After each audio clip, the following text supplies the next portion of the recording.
gameranx presents 10 facts about Nintendo's 3DS that you probably didn't know. We scoured the internet and tried to find some weird offbeat bits of trivia about the 3DS that you might not have ever heard of. So let's get started with number 10. The 3DS's screen actually projects light in a striped pattern. This is only when the 3D mode is turned on. Check it out.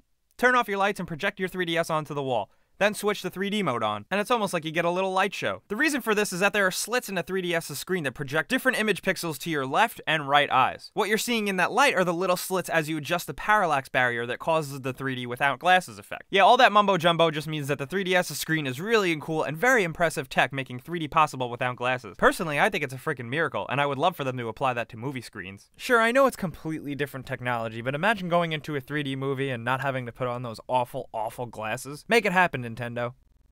At number 9, we have a cutesy little fun tidbit that if you blow into your 3DS mic on the home screen, whatever icon you have highlighted reacts to it and spins around the harder you blow. The icon will also move as you're opening and closing the system. Now, of course, this stuff isn't mind-blowing at all, but when you add up all these little funky quirks, it makes the 3DS just really seem charming. It's that attention to cutesy, mundane details that don't really matter that makes Nintendo what they are today.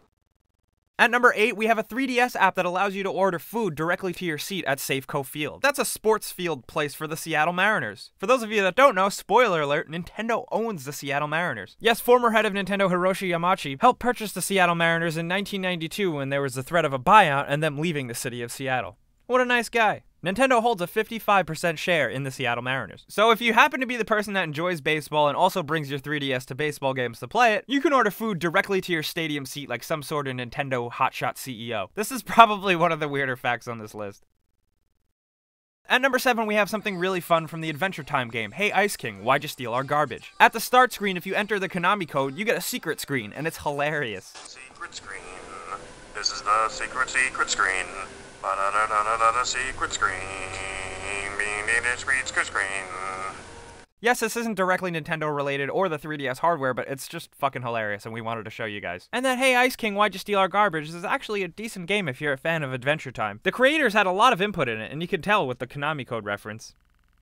At number 6, did you guys know Nintendo's president, Satoru Iwata, took a 50% salary cut after taking the blame for the initial failure of the 3DS launch? Yes, I don't know if you guys remember that, but initially when the 3DS launched, it was deemed a complete failure. The system, despite being good hardware and having a few decent games, was really down in the dumps for the first year and a half. Of course, Satoru Iwata is an absolute champ, but a lot of Japanese CEOs do this type of thing when the company is going through a difficult financial time. He is the boss and he takes responsibility, and that's cool. Thankfully, the 3DS has bounced back hard, and that first disastrous year of launch is basically just a distant memory, and I had to remind you guys about it.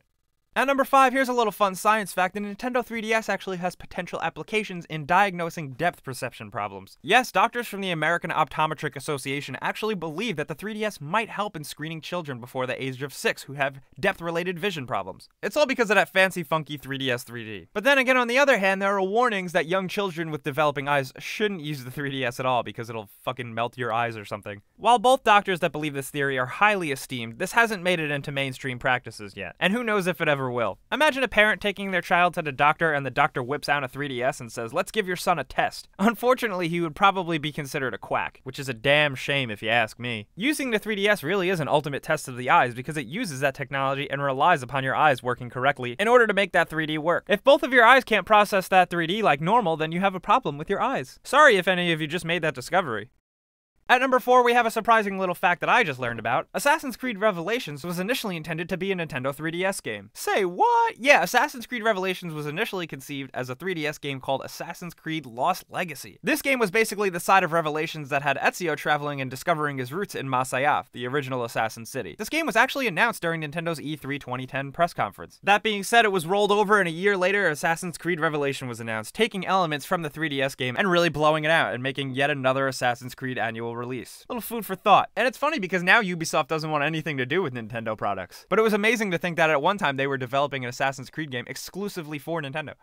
At number 3, let's talk about the Louvre. For those of you that don't know, the Louvre is the big famous art museum in Paris, France. Well, the Louvre, despite being super classy, is not above video games. They actually have their own modified version of a 3DS that they loan out for audio tours. Yeah, which, holy cow, now museums seem interesting to me, and I want to go. The Louvre has an audio guide that offers 35 hours of audio content in this 3DS. It's a 3DS XL and it has a bunch of different tours that can actually take you from Venice de Milo to the Mona Lisa, and walk you through the museum's best rooms. The coolest part is that you can highlight and filter all the the best stuff in a museum on an interactive map on the device. This 3DS XL holds over 700 descriptions of the Louvre's galleries and artworks. And of course, this 3DS can track your position so you can't get lost in the museum. You can rent them at the Louvre for like €5. And like I said, now I really want to go to a museum.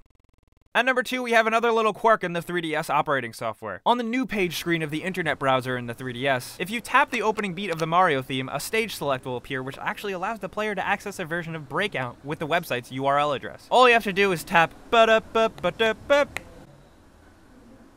You know, everybody knows that. Like I mentioned earlier, I really love all this quirky little stuff that Nintendo packed into this hardware. It really makes the 3DS appear that special, including what we have for number 1. In the 3DS Sound app, while you're playing a sound file, switching to the Game & Watch soccer background and pressing any button will allow you to take control and play the game. Yes, you can play a little version of Game & Watch and classic games. And it's so cool, it's so meaningless and so stupid, but like I keep saying, it just makes the 3DS a little more special. And the fact that there's actually a built-in mini classic game in your 3DS means it's even more valuable. Because who doesn't want an extra little video game to play? Especially if you need a break from Bravely Default or Fire Emblem or Pokemon or something like that. So guys, those were 10 weird things about the 3DS that you might not have known. This is probably one of the weirder, more unconventional lists we've ever done. And I guess that's just because Nintendo is weird and unconventional themselves. But we do love the 3DS and we want to talk about it with you guys down in the comments below. Let us know any weird tidbits of trivia that you know about the 3DS and let us know if you enjoyed any of these facts, because some of them are really weird. But as always, liking this video if you learned something really helps us out. And if you're new, if this is your first time, definitely subscribe because we do videos like this, sometimes we do giveaways, and a bunch of other fun stuff.